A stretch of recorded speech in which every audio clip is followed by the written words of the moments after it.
Faire du lalo, c'est pas très compliqué, mais avant de commencer, prenez une minute pour laver la viande.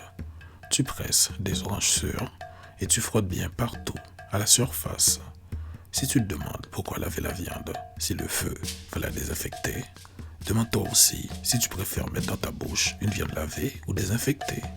Ensuite, tu ajoutes de l'eau chaude. Pour cette viande-là, tu n'utilises pas de savon, mais c'est bon signe quand ça mousse un peu. Tu rinces bien en profondeur.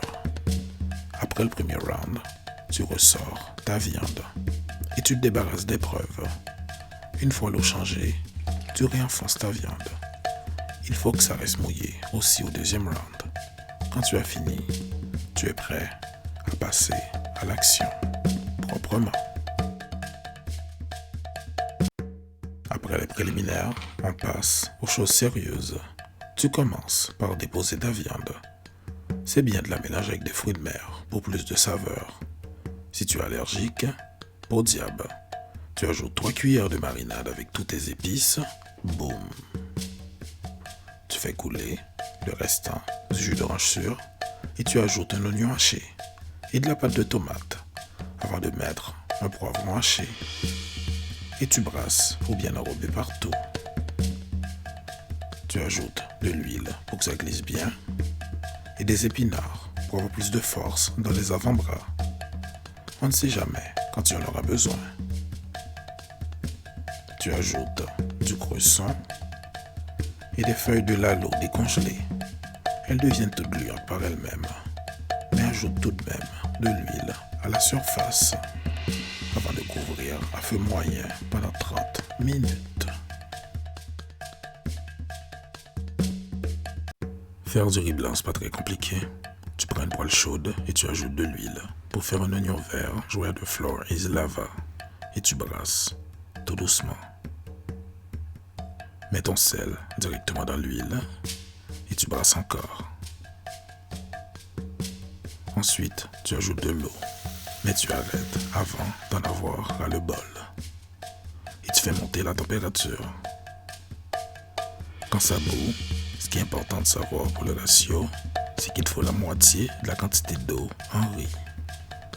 Avant de brasser encore, tu t'assures que ton riz est bien sous l'eau.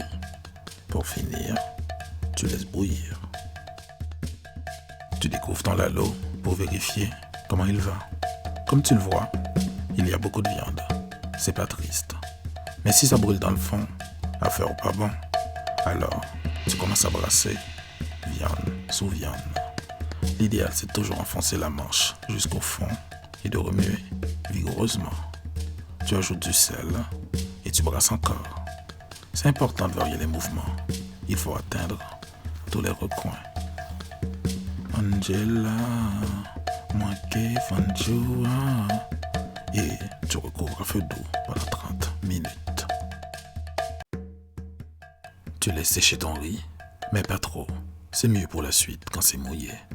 Tu libères les côtés, sinon tu risques de juste manger du gratin.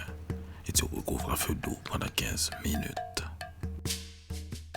Nettoie ton dégât. Tu découvres ton riz et tu te prends une assiette avant de la remplir sur le côté. Certains préfèrent se faire servir à la surface et d'autres au fond. C'est ton choix. Avant de baisser la température, vérifie que ton lalo a fini de cuire. Pour une fois, tu veux que ça ramollisse. Alors, brasse une dernière fois, mais pas trop fort. Sinon, le liquide revole partout. Maintenant, tu remplis l'autre moitié de ton assiette. C'est une autre combinaison qui marche parfaitement bien ensemble, malgré leurs différences de couleur.